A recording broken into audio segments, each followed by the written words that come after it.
नमस्कार दोस्तों, स्वागत है आपका हमारे चैनल पर फिर से एक बार नई कहानी के साथ। तो चलिए बिना समय गवाए कहानी को शुरू करते हैं।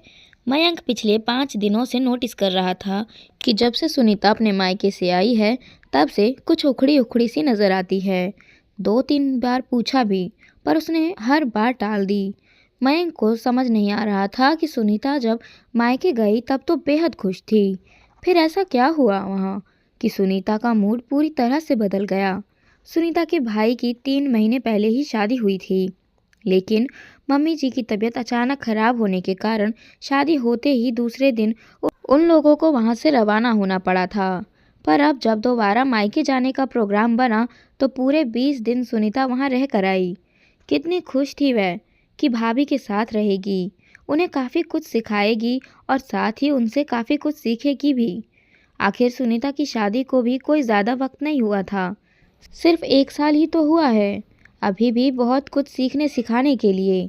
पर फिर भी ऐसा क्या हो गया जो सुनीता यूं परेशान सी रहती है। मयंक अपने ही दिमाग के घोड़े दौड़ाए जा रहा था, कुछ समझ नहीं आ रहा था। उसने सुनीता के भाई पवन को फ़ोन लगाकर पूछा, अरे साले साहब, एक बात पूछनी थी। घर पर सब ठीक तो है ना? हाँ जी, यहाँ तो सब ठीक है। आपको ऐसा क्यों लगा? नहीं, वो जब से सुनीता आई है तब से कुछ परेशान रहती है। मुझे लगा कि कोई बात हुई है। नहीं नहीं, ऐसा तो कुछ नहीं हुआ। वह तो यहाँ बहुत खुश थी और यहाँ से बड़ी खुशी खुशी ही आपके पास गई थी। तो यहाँ उखड़ी उखड़ी क्यों रहती है? अब आपकी बीवी है, आप पूछो। आपको नहीं बताए तब हमें बताइएगा, हम पूछ लेंगे। ठीक है, ज़्यादा भाव मत खाओ, मैं ही पूछ लूँगा। हाँ हाँ बिल्कुल पूछिए, हमने कब मना किया है। अच्छा ठीक है, घर पर मम्मी पापा को मत बोलना, नहीं तो वो बेवजह परेशान होंगे। जी बिल्कुल, चलो फ़ोन रखता हूँ मैं। फ़ोन रखने के बाद मयंक ने सोचा कि आज तो पता करके ही रहूँगा कि आखिर बात क्या है। शाम को जब मयंक घर आया तो मम्मी तो पड़ोस के घर में गई हुई थी। वह सुनीता के पास सीधे रसोई में ही चला गया और वहाँ उसने अपने ही अंदाज में बात शुरू की। अरे बीवी, आज तो तुम बहुत थकी हुई लग रही हो, थोड़ा आराम भी कर लिया करो। बस जब देखो तब काम में लगी रहती हो। मयंक सुनीता को प्यार से बीवी कहकर ही बुलाता था। उसकी बात सुनकर सुनीता ने कुछ नहीं कहा, बस अपने काम में लगी रही। मयंक ने फिर कहा, मुझे ऐसे क्यों लग रहा है कि इस बार मेरी बीवी को मायके वालों ने पढ़ा कर भेजा है कि किस तरह से अपने पति को परेशान किया जाए। अब बात मायके वालों की आई है तो कौन बेटी चुप रहेगी। सुनीता हाथ में बेलन लेकर सीधे मयंक की तरफ मुड़ी और शुरू हो गई, खबरदार जो मेरे मायके वालों का नाम लिया तुमने, वरना इसी बेलन से तुम्हारा सिर फोड़ दूंगी। हे भगवान, बीवी तो पूरी झांसी की रानी बन गई। चलो ठीक है, तुम्हारे मायके वालों का नाम नहीं लूँगा, लेकिन मुझे बताओ तो सही, आखिर बात क्या है? क्यों परेशान हो? आखिर मुझसे ठीक से बात क्यों नहीं कर रही हो? क्यों करूँ मैं आपसे बात? बताओ मुझे। आपको तो मेरी कभी चिंता ही नहीं होती। अरे, ऐसा मैंने क्या कर दिया? क्या कर दिया?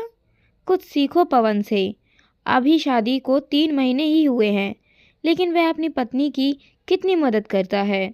और एक आप हो, 1 साल हो गया हमारी शादी को, आज तक आपने मेरी रसोई में कभी भी मदद नहीं की। अरे, मैं नहीं करता तो क्या हुआ? मम्मी तो मदद करती है ना। मम्मी जी की बात नहीं कर रही हूँ मैं, वह तो हर संभव मदद करती है मेरी, पर कभी कभी पति से भी तो उम्मीद कर सकते हैं ना। आपको ऐसा नहीं लगता कि मुझे अच्छा लगेगा कि आप मेरी मदद कर रहे हो? ओह, तो ये बात है।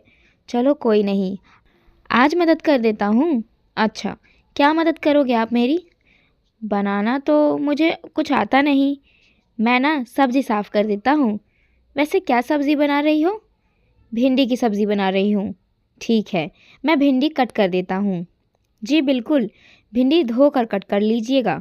तब तक मैं ऊपर से कपड़े उतार कर उन्हें समेट कर उनकी जगह पर पहुँचाती हूँ और थोड़ा बहुत बाहर का काम फ्री करके आ रही हूँ। उसके बाद सब्ज़ी बना दूँगी। ठीक है, तुम जाओ, तब तक मैं काम तैयार करके रखता हूँ। मयंक की बात सुनकर सुनीता मुस्कुराती हुई छत की ओर बढ़ गई। आधे घंटे बाद जब वह सारा काम फ्री करके रसोई में आई तो आते ही भिंडी पर उसकी नज़र पड़ी, जिसे देखते ही उसका दिमाग खराब हो गया। हे भगवान, यह क्या किया? बीवी, ये भिंडी थोड़ी अजीब सी नहीं है? तुम लोग भी ना सब्जी लेते हो तो कम से कम देख कर तो लिया करो।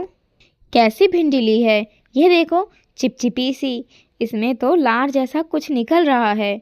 मयंक अपनी ही राग में बोलते जा रहा था और सुनीता दोनों हाथों को मुंह पर रखे हुए, उसे समझ ही नहीं आ रहा था कि बोले तो बोले क्या। बीवी, तुम कुछ बोलती क्यों नहीं?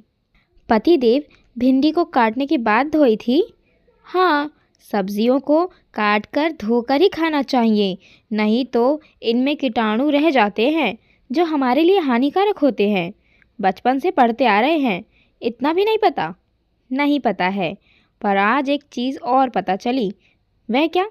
यही कि कभी दूसरों को देखकर यह मत सोचो कि तुम्हारे पास क्या कमी है, जो है उसी से खुश रहो। मतलब?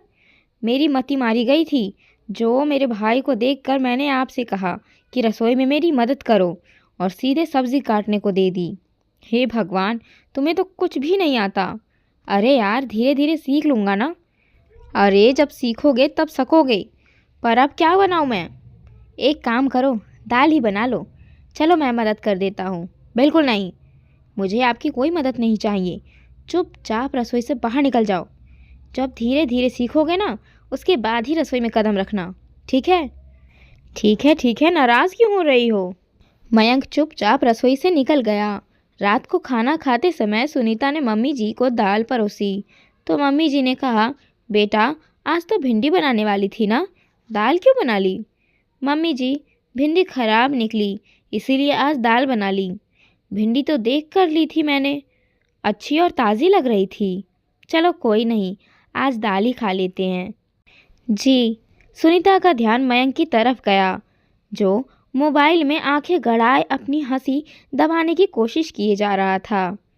एक बार तो जी किया कि सच में उसका सिर फोड़ दे, पर मम्मी जी के सामने कहे तो कहे क्या। तो दोस्तों, यह थी मयंक की पहली रसोई, जो बीवी को भारी पड़ी।